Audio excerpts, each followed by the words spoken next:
नमस्कार, आप देख रहे हैं न्यूज़ बीके। मैं हूं आपके साथ नवीन विश्वकर्मा। नियमों को ताक पर रखकर बुंदेलखंड में वाहन चलाए जाते हैं जो कई बार दुर्घटना का कारण भी बनते हैं। एक ऐसा ही मामला सामने आया है जालौन जिले के उरई से, जहां पर एक सवारियों से भरा और ऑटो पलटा है। इस खबर पर अधिक जानकारी के साथ हमारे संवाददाता देवेश कुमार स्वर्णकार जी हमारे साथ जुड़े हुए हैं। देवेश जी, कहाँ ये दुर्घटना हुई और किस तरह से ये वाहन जो है मानक से अधिक दूरी को तय करने जा रहा था?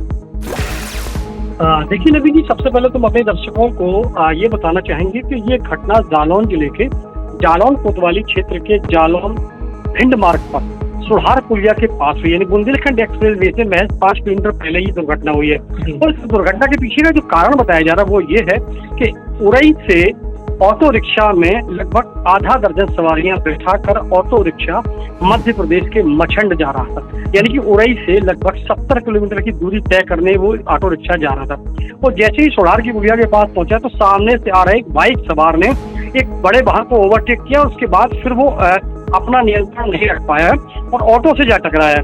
ऑटो वाले ने ऑटो अपना जब तक किनारे किया है तब तक अनियंत्रित हो चुका था और ऑटो पेड़ से जा टकराया है। और इसमें 2 महिलाओं सहित लगभग आधा दर्जन सवारियां जो बैठी थी वो सब के सब घायल हुई हैं। और टक्कर जिस बाइक से लगी थी वो बाइक सवार भी हालांकि दुर्घटनाग्रस्त हुए थे, लेकिन वो मौके की नजाकत देखते हुए वहां से 9-2-11 होते नजर आए हैं। अब सबसे बड़ा सवाल यहाँ पर ये होता है, हालांकि राहगीरों की सूचना पर स्थानीय पुलिस और एम्बुलेंस सेवा मौके पर पहुंची थी। क्रिया सलेमपुर चौकी प्रभारी अपने हमराइयों के साथ मौके पर पहुंचे थे। सभी घायलों को एम्बुलेंस सेवा के माध्यम से सामुदायिक स्वास्थ्य केंद्र जालौन पहुंचाया गया है, जहां पर सामुदायिक स्वास्थ्य केंद्र में ड्यूटी पर तैनात वरिष्ठ चिकित्सक डॉक्टर योगेश आर्या की टीम ने सबको प्राथमिक उपचार दिया है। और सबसे बड़ी बात यह कि 6 के 6 गंभीर स्थिति में थे, तो इनको एम्बुलेंस सेवा के माध्यम से उच्च संस्थान हायर सेंटर रेफर किया गया है बेहतर उपचार के लिए।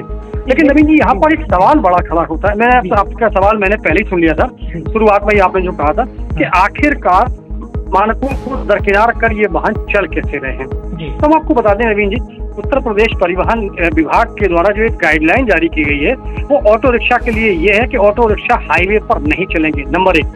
दूसरी चीज ये है कि ये हाईवे से सटे हुए या लगे हुए जो लिंक रोड है उन पर चलेंगे।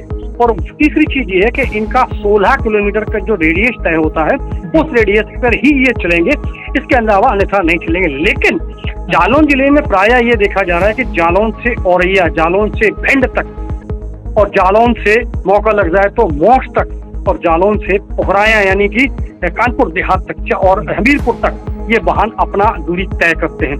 आखिर कैसे करते हैं, क्यों करते हैं, किसकी रजामंदी होती है, ये बड़ा सवाल है और इस पर जवाब आने भी अभी बाकी है और जवाब आना भी चाहिए। हम अपने चैनल के माध्यम से फिर से ये सवाल उठाते हैं कि क्या जिम्मेदारों की अनदेखी यहाँ पर नहीं हो रही है?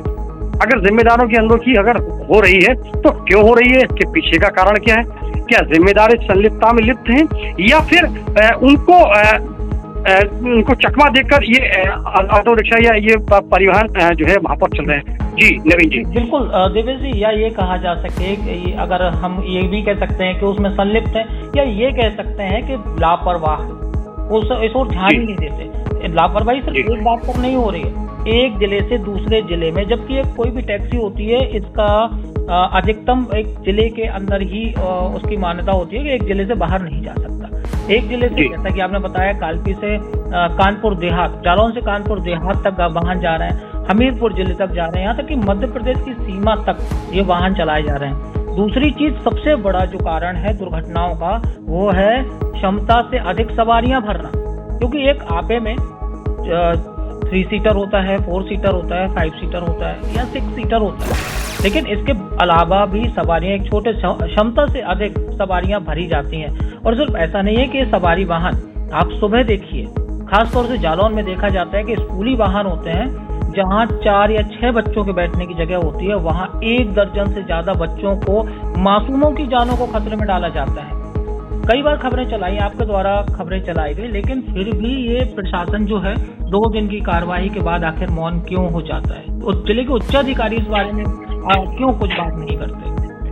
देखिए भाई, इस संबंध में मैं आपको एक बात और बताना चाहूंगा कि जब जब दुर्घटनाएं होती हैं, कोई स्कूली वाहन टकराता है या सवारियों से भरे ऑटो डिस्टर्ब होते हैं या कुछ और होते हैं, तो परिवहन विभाग या उससे संबंधित विभाग के आला अधिकारी सड़क पर निकल पड़ते हैं और कार्रवाई के नाम पर इतिश्री करके 2 4 से 10 वाहनों को इधर उधर करके अपना निकल लेते हैं, अपने ड्यूटी पूरी कर लेते हैं। तो निश्चित तौर पर कहीं ना कहीं ये सवालिया निशान भी खड़े कराते हैं इस संबंध में। जी बहुत बहुत शुक्रिया देवेश जी। फिलहाल इस खबर में इतना ही। आगे खबरों के लिए बने रहिए न्यूज़ पीके के साथ।